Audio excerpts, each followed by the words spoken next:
قرآن مجید کا سورہ نمبر 87، سورہ اعلیٰ۔ خدا کے نام سے شروع کرتا ہوں جو بڑا مہربان نہایت رحم والا ہے۔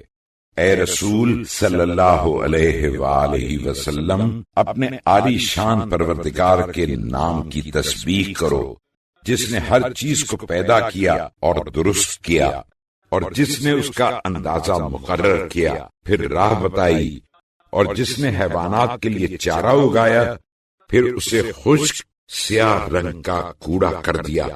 ہم تمہیں ایسا پڑھا دیں گے کہ کبھی بھولو ہی نہیں، مگر جو خدا چاہے منسوخ کر دے۔ بے شک وہ کھلی بات کو بھی جانتا ہے اور چھپے ہوئے کو بھی، اور ہم تم کو آسان طریقے کی توفیق دیں گے۔